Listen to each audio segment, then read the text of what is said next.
I had always cherished dreams of a life illuminated by the boundless glow of knowledge of a future where my intellect and passion for learning would not only bring personal fulfillment, but also pave a path towards a meaningful contribution to the world around me.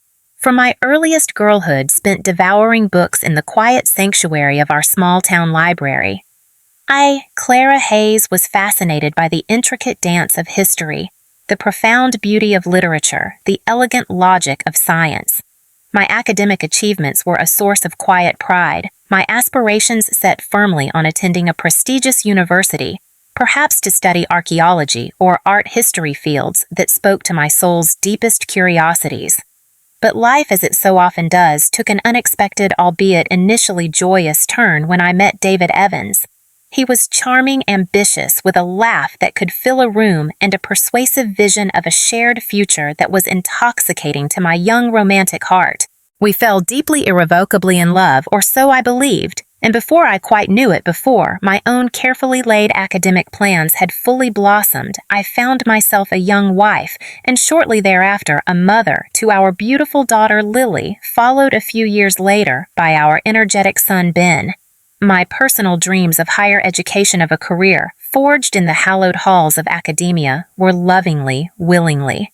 Yet, with a silent, almost imperceptible sigh of resignation, carefully wrapped in tissue paper and tucked away in the farthest, most shadowed corner of my heart, deferred, I told myself, not abandoned for the immediate, all-consuming, and deeply cherished responsibilities of building a family. For many years, I poured every ounce of my being into that noble, if often unsung, endeavor. I became, by all outward appearances, and indeed by my own internal compass, the epitome of the devoted wife and mother. Our home, a modest but lovingly kept suburban ranch house, was always immaculate, a haven of warmth, order, and the comforting aroma of home-baked bread or simmering stews. I orchestrated our family life with the precision of a seasoned conductor, ensuring nutritious meals were always on the table. Laundry was always clean and folded, school projects were meticulously supervised, and that David, my husband, had a serene, supportive environment to return to after his increasingly long and demanding days at the mid-level accounting firm, where he was steadily, if somewhat unremarkably, climbing the corporate ladder. He was in the eyes of our friends, our neighbors, and certainly in the adoring eyes of his own formidable mother, Sarah Evans, the very picture of a successful, responsible family man. And I, Clara, was his steadfast, capable, and entirely indispensable support system. David's family, particularly his mother Sarah, a woman of stern pronouncements and unshakable old-fashioned convictions, were effusive in their praise for my domestic prowess. "Clara, dear, you keep such a lovely home. David is a lucky man to have such a dedicated wife," Sarah would often declare during her frequent and often unannounced Sunday dinner visits, her gaze sweeping critically yet approvingly over my spotless kitchen. Her approval, however, was always conditional, always predicated on my adherence to her clearly defined and rather narrow vision of a woman's proper role. My place in her unyielding worldview was firmly, unequivocally within the four walls of our home. My primary, indeed, my sole purpose to cater to the needs of my husband and children. But deep inside, beneath the veneer of contented domesticity, the quiet, almost forgotten embers of my own intellectual aspirations never truly died. They merely smoldered, waiting for a breath of oxygen, a flicker of opportunity to reignite. As Lily and Ben grew older, more independent, as the relentless demands of early childhood began to ease ever so slightly, I found myself with small, precious pockets of quiet time, usually late at night after the house had finally fallen silent. And in those stolen, solitary hours, I would often find myself drawn back to my old college textbooks, to the dog-eared novels and history tomes that lined the dusty shelves in our spare room. I would read, I would study, I would write in a secret journal, a hunger for knowledge, for intellectual stimulation, for something more than the endless cycle of laundry and school lunches reawakening within me with an almost painful intensity. The dream of going back to school, of finally earning that college degree I had deferred for so long, began to take root again. No longer a wistful, impossible fantasy, but a tangible, achievable goal. I wasn't just doing this for myself. I reasoned, though, the personal sense of accomplishment would undoubtedly be immense. I was doing it for Lily and Ben to show them by example the profound enduring value of education, the importance of lifelong learning, the courage to pursue one's dreams no matter the obstacles, no matter your age or your circumstances. I wanted them to see their mother not just as a cook and a cleaner, but as a woman of intellect, of ambition, of quiet, unyielding strength. I first broached the subject tentatively, almost apologetically with David one evening after the children were asleep. "David, honey," I began, my heart fluttering with a mixture of hope and trepidation. I've been thinking. Now that Lily and Ben are a bit older, more self-sufficient, I was wondering, what would you think about me, perhaps? Looking into some online college courses, maybe finally finishing my degree. David, who was engrossed in a televised football game, barely glanced up from the screen. "College, Clara?" he said, his tone a mixture of mild surprise and a distinct lack of enthusiasm. "At your age, what on earth for? You've got everything you need right here. Haven't you? A good home, healthy kids, a husband who provides. Why would you want to add more stress to your life with textbooks and exams?" His words, though perhaps not intentionally cruel, landed like small, sharp stones on my already fragile hope. He didn't understand. He didn't see the yearning in my soul, the intellectual hunger that had been starved for so long. The reaction from his mother Sarah when David casually, and I suspect somewhat dismissively, mentioned my silly notion to her during her next Sunday visit was far more direct, far more caustic. "College," she'd exclaimed, her voice dripping with a mixture of disbelief and thinly veiled contempt, her gaze fixing me with a look that could have withered flowers. "Clara, dear, are you quite serious? A woman your age with a husband and 2 perfectly good children to look after. What foolishness! Your place, your sacred duty is here in this home, caring for your family. That is your calling. That is your fulfillment. This pursuit of some useless piece of paper is nothing but a selfish, frivolous distraction. It will only neglect your responsibilities and bring discontent into this perfectly happy household. You should put such unrealistic, unbecoming ambitions out of your head immediately." Her sisters-in-law, David's 2 younger siblings, Patricia and Joan, who were also present that afternoon, quickly predictably chimed in with their own chorus of disapproval. Their words, a cascade of well-meaning but ultimately dismissive and deeply hurtful platitudes. "Oh, Clara, Mom's right, you know. You have such a lovely life already. Why complicate things?" Patricia had cooed, patting my hand with a condescending air. "Besides," Joan added with a little tittering laugh, "who would cook all those amazing Sunday dinners if you were busy with homework?" David, my husband, my supposed partner, remained largely silent throughout this family onslaught, offering only a weak, placating smile in my direction, a non-committal shrug that spoke volumes of his unwillingness to challenge his mother, his inability, or perhaps his refusal to truly understand or champion my deepest, most cherished aspiration. "They have a point, Clara," he'd mumbled later that evening when I tried to express my profound disappointment, my sense of betrayal. It does seem like a lot to take on. Maybe it's just not the right time. The right time, I knew with a sinking heart, would in their eyes never come. My dream, it seemed, was destined to remain just that. A dream deferred indefinitely, perhaps forever, by the unyielding wall of their traditional expectations, their narrow definitions of a woman's worth, of a mother's role. The pain of their collective dismissal, their casual crushing of my quiet, deeply held ambition, was a bitter, corrosive pill to swallow. But as I lay in bed that night, staring at the darkened ceiling, the echoes of their laughter, their condescension still ringing in my ears, something within me, something I thought had long been dormant, began to stir. A tiny, resilient spark of defiance. If they wouldn't support me, if they wouldn't even try to understand, then I would do this for myself. I would do this despite them. The path would be harder, lonelier, undoubtedly fraught with obstacles. But my dream, I realized with a sudden fierce clarity, was not theirs to extinguish.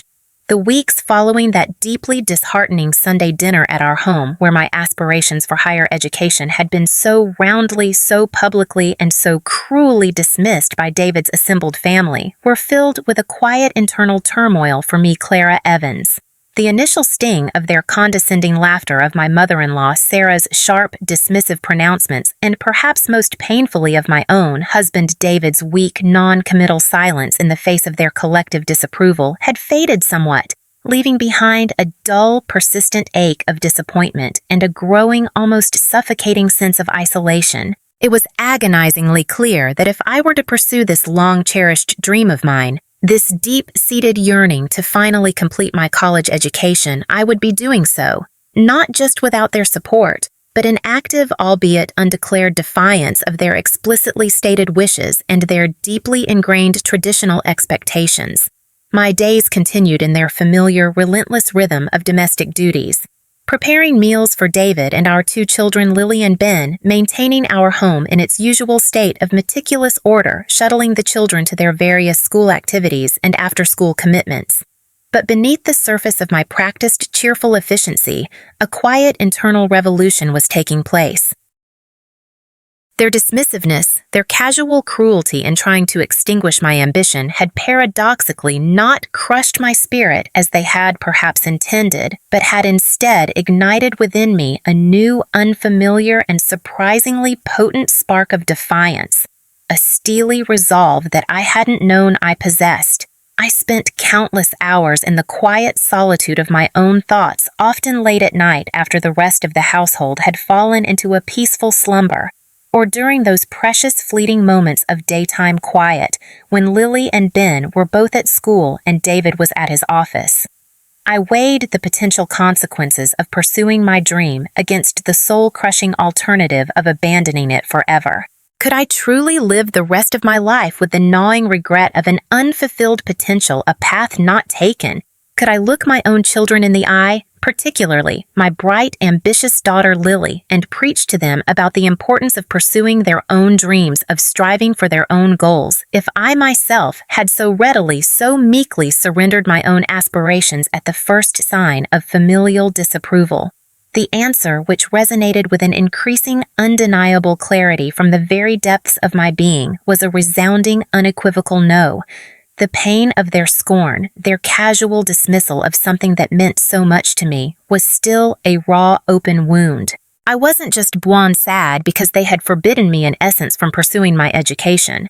I was profoundly, deeply hurt because their reaction revealed a fundamental lack of understanding, a profound lack of respect for me as an individual. As a woman with her own intellectual needs, her own personal aspirations beyond the narrowly defined roles of wife and mother, they had so rigidly assigned to me. It was this feeling of being utterly unseen, of being profoundly undervalued for who I was beyond my domestic contributions that solidified my determination more than anything else. I realized with a stark, almost brutal clarity that waiting for their approval, for their understanding, for their eventual unlikely blessing was a fool's errand. If I wanted this, if I truly, deeply wanted this, I would have to seize it for myself, carve out the time and space for it in my already overflowing life, and do so if necessary in complete, absolute secrecy. The decision once made felt both terrifying and exhilaratingly liberating. It was a declaration of independence, a quiet reclaiming of a part of myself I had allowed to lie dormant for far too long. My primary motivation was no longer just personal fulfillment, though that certainly remained a significant factor. It was now inextricably intertwined with a fierce maternal desire to set a powerful, tangible example for Lily and Ben. I wanted them to witness firsthand that their mother was not just a provider of clean clothes and hot meals, but a woman of intellect, of ambition, of unyielding strength, a woman who, even in the face of significant opposition and deeply ingrained societal and familial prejudice, dared to pursue her own dreams, to invest in her own growth. And so my clandestine academic journey began. The first and perhaps most daunting hurdle was the practical one. How to find the time, the energy, the resources to study effectively while still fulfilling all my existing and largely unacknowledged domestic responsibilities, and all without arousing the suspicion of David, or more terrifyingly, his ever-watchful, ever-critical mother, Sarah. I started by meticulously researching online university programs, a world that had expanded exponentially since my own long-ago college days. I spent hours, often in the dead of night, hunched over my aging laptop at the kitchen table. The only light, the soft bluish glow of the screen, my heart pounding with a mixture of excitement and a persistent underlying fear of discovery. I searched for accredited institutions for flexible programs that would allow me to study at my own pace, primarily during those precious stolen hours when the rest of the household was asleep. I finally settled on a reputable online university that offered a Bachelor of Arts program with a major in English literature, a subject that had always been my first, truest intellectual love, and one that I reasoned offered a broad foundation that could potentially lead to various career paths later on, perhaps teaching writing or editing, fields I had often wistfully daydreamed about. The application process itself was a covert operation filled with hushed phone calls to the admissions office made from the relative privacy of the grocery store parking lot, with official transcripts surreptitiously ordered from my old community college, and with application fees paid from a small secret stash of mad money I had squirreled away over the years from the occasional sale of my handmade quilts at local craft fairs, a hobby David and his family had always dismissed as a quaint, harmless, and entirely unprofitable pastime. When the acceptance letter finally arrived, delivered not to our home mailbox where it might be intercepted, but to the post office box of a trusted, discreet old friend, Amelia, who was one of the very few people in whom I had dared to confide my secret ambition, I wept. Tears of joy, of relief, of a profound, almost overwhelming sense of accomplishment, but also tears of a dawning, terrifying trepidation. The dream was no longer just a dream. It was real. And the hard work, the truly Herculean effort, was just beginning. My new secret life as a clandestine student unfolded in the shadows of my existing one.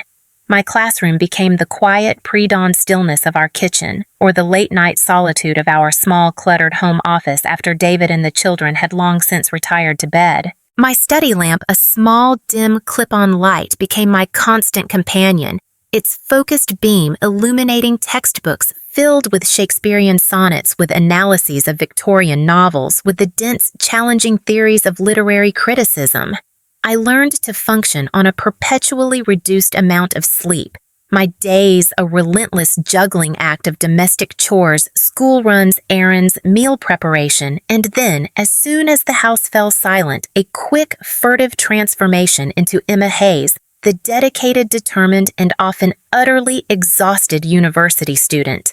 The sheer physical and mental toll was immense. There were countless nights when I would be hunched over my laptop, my eyes burning, my head throbbing with fatigue, trying to decipher a particularly complex passage of Chaucer, or to formulate a coherent argument for an essay on postmodernism, only to be startled by the first faint chirping of the dawn chorus outside my window, realizing with a jolt that I had once again studied through the entire night, and that in a mere hour or two the relentless demands of my other life, my visible life as wife and mother, would begin anew.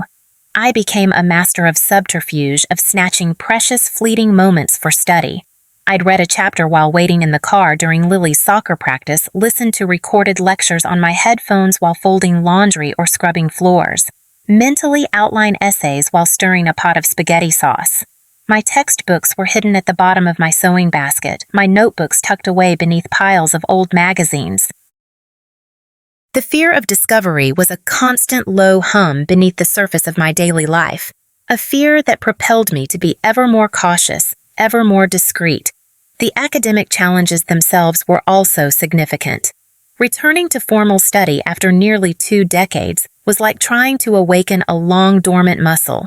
My critical thinking skills were rusty, my ability to concentrate for extended periods diminished by years of fragmented, interruption-filled days. The online learning environment, while offering flexibility, also presented its own unique hurdles. I missed the intellectual stimulation of a live classroom, the immediate feedback from professors, the camaraderie and shared learning experience of fellow students. I had to rely entirely on my own discipline, my own motivation to navigate the complex course materials, to meet the demanding assignment deadlines, to prepare for the proctored online exams that filled me with a particular dread. There were moments, many moments of profound frustration, of feeling utterly overwhelmed, of wondering if I had perhaps bitten off far more than I could possibly chew. But then there were also moments of pure, unadulterated intellectual joy. The thrill of finally grasping a difficult concept, the satisfaction of crafting a well-argued essay, the sheer exhilarating pleasure of immersing myself in the timeless beauty of great literature, of expanding my mind, of feeling my own intellectual curiosity, reawaken vibrant and alive. These moments, however fleeting, were my fuel, my reward, the sustenance that kept me going through the long, exhausting nights and the often thankless days. My secret, I knew, could not last forever.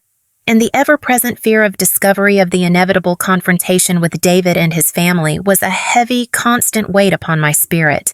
But with each successfully completed assignment, with each passing grade, with each small academic triumph, my confidence, my resolve, my belief in myself grew stronger.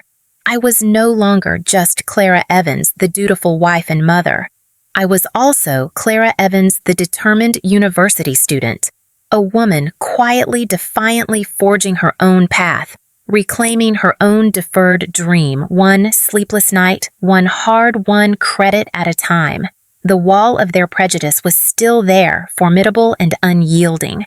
But I was brick by painstaking brick building my own ladder to climb over it. The delicate, exhausting balancing act of my clandestine academic life and my overt domestic responsibilities continued for nearly 2 grueling yet strangely exhilarating years. I became a master of time management, of functioning on minimal sleep, of presenting a facade of calm, capable domesticity to David and his family, while my mind was often simultaneously wrestling with the intricacies of literary theory or the nuances of Shakespearean tragedy. There were countless close calls moments when I was sure my secret was about to be exposed. A forgotten textbook hastily shoved under a sofa cushion when my mother-in-law Sarah made an unexpected midweek visit. A late-night study session interrupted by a wakeful Lily needing a comforting hug after a bad dream, forcing me to quickly minimize browser windows filled with academic journals. The constant low-level anxiety of discovery was a thrumming, unnerving undercurrent to my already overstretched existence. The pressure from my in-laws, though they remained oblivious to my academic pursuits, did not abate. In fact, as Lily and Ben grew older and slightly more independent, Sarah Evans seemed to find new and inventive ways to subtly and sometimes not so subtly criticize what she perceived as my increasing lack of attentiveness to my primary duties. If the house wasn't quite as immaculately dusted as usual, if dinner was a few minutes later than expected, if I seemed a little more tired or distracted than her exacting standards deemed appropriate for a proper wife and mother, she would offer pointed passive-aggressive comments often delivered with a sigh of feigned concern. "Clara, dear, you seem a bit frayed around the edges lately. Are you quite well? Perhaps you're taking on too much with all those little hobbies of yours," referring I knew to my quilting and my occasional volunteer work at the school library activities she had always dismissed as frivolous. David, to my continued aching disappointment, rarely if ever defended me against his mother's thinly veiled criticisms. He would usually just offer a non-committal shrug, or worse, sometimes even echo her sentiments. "Yeah, Clara, Mom's right, you do seem a bit stressed. Maybe you should cut back on, whatever it is you do all day." His words, though often delivered without overt malice, still stung a constant painful reminder of his fundamental lack of understanding, his casual dismissal of the invisible, relentless labor that kept our household, and by extension, his comfortable life running smoothly. But through it all, through the exhaustion, through the fear of discovery, through the constant low-level emotional battery from my in-laws, I persevered. My studies became my sanctuary, my secret source of strength and intellectual nourishment. The grades I received consistently high, often earning commendations from my online professors for the depth of my insights and the quality of my writing, were a quiet personal vindication, a testament to my own intellectual capabilities that no one in my immediate family seemed to recognize or value. And then there were my children Lily and Ben, my unwavering, unconditional sources of motivation. Though they knew nothing of my clandestine academic pursuits, their innocent love, their bright futures were the guiding stars that kept me navigating through the darkest, most challenging nights. One particularly grueling evening when I was feeling especially overwhelmed on the verge of tears from sheer exhaustion and the weight of an impending difficult exam, young Emma, as I had then called Lily in my internal narrative, a slip of the pen from a previous story. But the sentiment remains for Lily came into my small study alcove, her brow furrowed with a child's innocent concern. She was holding a crayon drawing a brightly colored, endearingly lopsided depiction of a smiling woman in a cap and gown holding a large book. "Mommy, this is for you," she said, her small voice filled with an earnest sweetness that melted my heart. She handed me the picture. "Olivia at school said her mommy is going to gradiate soon and wear a funny hat. I want you to gradiate too, Mommy. I want you to wear a funny hat and be the smartest mommy in the whole wide world. Because you already are, you know." Tears hot and unexpected welled in my eyes, blurring her precious heartfelt artwork. Lily's simple, innocent words, her unwavering belief in me, were all the encouragement, all the renewed strength, Clara, I needed in that moment of profound weariness. I hugged her tightly, burying my face in her soft, fragrant hair, and whispered a silent promise to her and to myself I would not give up. I would not let them win. I would gradiate. I would wear that funny hat. For her. For Ben. And yes, finally, unapologetically for myself. The final year of my online degree program was in many ways the most challenging. The coursework became more demanding, the research papers more complex, the final exams more comprehensive. And as if sensing my impending secret triumph, the subtle pressures from my in-laws seemed to escalate into a more overt, almost desperate campaign to reassert their control, to pull me back into the narrowly defined domestic role they clearly felt I was dangerously straying from. It happened during the crucial high-stress period when I was preparing for my final comprehensive exams and working on my lengthy honors thesis, a critical analysis of female archetypes in 19th century literature, a topic that resonated deeply with my own lived experiences. My mother-in-law, Sarah, suddenly and with a theatricality that was almost comical in its transparency, developed a series of mysterious ailments. There were vague complaints of debilitating back pain that required her to be waited on hand and foot, sudden dizzy spells that necessitated my rushing over to her house at a moment's notice, even a dramatic late-night emergency that turned out to be nothing more than a mild case of indigestion, but which successfully managed to derail an entire precious evening of my carefully scheduled study time. David predictably was easily swayed by his mother's manipulative tactics. "Clara, you have to go over there," he'd insist, his voice laced with a mixture of genuine concern for his mother and a clear underlying frustration with my perceived unavailability. "She needs you. She's not well. Your books can wait." "Family comes first, doesn't it?" His sisters, Patricia and Joan, chimed in with their own chorus of guilt-inducing pronouncements, calling me frequently to provide lengthy, detailed, and increasingly alarming, though I suspected highly exaggerated updates on their mother's delicate condition, always concluding with a pointed, "We just don't know how poor mother would manage without you, Clara. You're such a saint to be so available." The unspoken accusation was clear. I was being selfish, neglectful, prioritizing my silly little degree over the urgent needs of their ailing matriarch. The emotional toll of this relentless, multi-pronged assault was immense.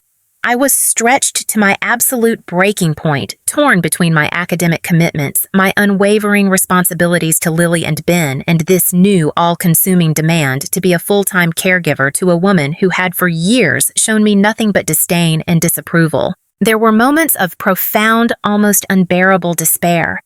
Moments when I felt utterly, hopelessly trapped when the temptation to just give up, to surrender to their relentless pressure to abandon my hard-won dream just inches from the finish line was almost overwhelming. But then I would look at the hopeful, expectant faces of Lily and Ben. I would remember Emma's, or rather Lily's, precious hand-drawn picture of me in a graduation gown, her innocent, unwavering belief in her smartest mommy in the world. I would recall the years of silent sacrifice, the countless sleepless nights, the sheer, unyielding determination that had brought me this far, and a new, steely resolve would course through my veins. I had come too far. I had worked too hard. I had sacrificed too much to let her win now. I learned to navigate Sarah's ailments with a newfound almost clinical detachment, offering practical assistance where genuinely needed, but firmly, politely refusing to be drawn into her emotional dramas, refusing to allow her manipulative tactics to derail my academic progress entirely. I set clear boundaries with David calmly but unequivocally, asserting my right to complete my studies, reminding him gently but firmly that my education was not a silly little hobby, but a serious long-term investment in myself and by extension in our family's future. It was perhaps the first time in our marriage that I had so openly, so directly challenged his and by extension his mother's authority. And while it led to some tense, uncomfortable conversations, it also, I sensed, engendered a new, albeit grudging level of respect from him. He was beginning finally to see a strength in me, a determination that he had never acknowledged, or perhaps never wanted to acknowledge before. And so, through a final Herculean effort of will, of discipline, of sheer bloody-minded perseverance, I pushed through. I completed my thesis. I sat for my final exams, my mind a blur of literary analysis and historical dates, my body thrumming with a mixture of exhaustion and adrenaline. And then, one bright, beautiful spring morning, an official-looking email landed in my inbox, an email I had been simultaneously dreading and desperately yearning for. The subject line was simple, direct, and utterly breathtakingly transformative. Notification of graduation. Clara M. Evans, Bachelor of Arts English Literature with honors. I had done it. Against all odds, against all expectations, against all the insidious, relentless opposition, I had done it. The day of my graduation ceremony, a day I had once thought would remain an unfulfilled, wistful dream, was one of the most profoundly joyous, deeply satisfying, and emotionally overwhelming days of my entire life. Because it was an online degree program, the official university commencement ceremony was held virtually a somewhat impersonal affair with pre-recorded speeches and names scrolling across a screen. But that didn't diminish not one iota the magnitude of my personal triumph. I had arranged my own small private celebration in our sun-drenched living room. I had rented a proper academic gown and a tasseled mortarboard. I had baked a small celebratory cake. Lily and Ben, their faces beaming with an almost unbearable pride, were my enthusiastic self-appointed honor guard fussing over my gown, adjusting my tassel, their innocent joy, a radiant healing balm to my soul. My dear friend Amelia, my secret keeper and steadfast supporter throughout this entire clandestine academic journey, was there, her eyes shining with tears of shared happiness. And David. My husband David was there too. He stood a little awkwardly at the back of the room, a strange, unreadable mixture of emotions playing across his face. Surprise, certainly. A touch of residual discomfort, perhaps. But also, undeniably, something else. Something new. Something that looked remarkably like respect. And yes, even a flicker of what might have been genuine if somewhat belated pride. As the online announcer read my name, Clara Marie Evans, Bachelor of Arts, summa cum laude. Lily and Ben erupted in cheers, showering me with confetti they had secretly painstakingly cut from colored construction paper. Amelia clapped enthusiastically. And David stepped forward, a small, slightly hesitant smile on his face, and offered me a single perfect red rose. "Congratulations, Clara," he said, his voice a little hoarse. I'm proud of you. I really am. I guess I just didn't realize how much this meant to you, or, or how incredibly capable you truly are." His words, though years late, perhaps still tinged with a hint of his old obliviousness, were nonetheless a precious gift, a small, significant step towards a new, more equitable understanding in our marriage. The reaction from my in-laws when David eventually, and I suspect somewhat sheepishly, informed them of my graduation was predictably one of stunned, almost disbelieving silence. Sarah Evans, my formidable mother-in-law, offered no direct congratulations, no acknowledgement of my achievement. But her subsequent visits to our home, though still infrequent, were subtly different. The critical pronouncements, the passive-aggressive digs, became noticeably less frequent, replaced by a new, almost wary, and decidedly more respectful distance. She had, it seemed, finally, if grudgingly, recognized that I was not the easily dismissed, domestically confined woman she had always perceived me to be. Her daughters Patricia and Joan, when they next encountered me at a family gathering, actually offered hesitant, if somewhat awkward, congratulations, their eyes holding a new, unfamiliar mixture of surprise and perhaps, just perhaps, a tiny, nascent flicker of admiration. The true lasting victory, however, wasn't about their grudging acceptance, or even about the diploma itself now framed and hanging proudly in my small home office. It was about the profound internal transformation I had undergone. It was about proving to myself first and foremost that I could achieve anything I set my mind to, that my worth, my intellect, my capabilities were not defined by anyone else's narrow expectations or limiting beliefs. It was about reclaiming a vital, essential part of my own identity, a part I had unknowingly or perhaps unwillingly suppressed for far too long. With my newly acquired degree, a new world of professional possibilities began to open up. I started by doing some freelance editing and writing work from home, gradually building a portfolio and a network of clients. Then, as Lily and Ben grew older and more independent, I secured a part-time position at a local literary journal, a job that filled me with a quiet daily joy, a sense of intellectual engagement I hadn't realized how desperately I had missed. Eventually, a few years later, I would go on to co-found a small, successful independent publishing house, a venture that combined my love for literature with my newfound entrepreneurial spirit. My journey was not just about personal or professional achievement. It was about shattering the invisible, suffocating cage of expectations that had for so long confined me. It was about rewriting my own narrative on my own terms. And in doing so, I hoped I was also rewriting in some small way the narrative for my daughter Lily and for my son Ben. I wanted them to grow up knowing unequivocally that their mother was not just a caregiver, but a lifelong learner, a dreamer, a doer, a woman of strength, resilience, and unshakable intellectual curiosity. I wanted them to understand that no dream is too big, no goal too out of reach if pursued with passion, perseverance, and an unwavering belief in oneself regardless of the obstacles, regardless of the doubters. The path had been arduous, filled with sleepless nights, with moments of profound self-doubt, with the painful sting of familial disapproval. But as I walked across that imaginary stage in my living room, my children cheering my friend, beaming my husband, offering a rose of belated understanding, I wasn't just holding a piece of paper that signified a degree. I was holding the tangible, irrefutable proof that no one, absolutely no one, could ever again stop me from achieving my dreams, from becoming the woman I was always meant to be. The unlit lamp of my deferred aspirations had finally, brilliantly, and irrevocably been ignited.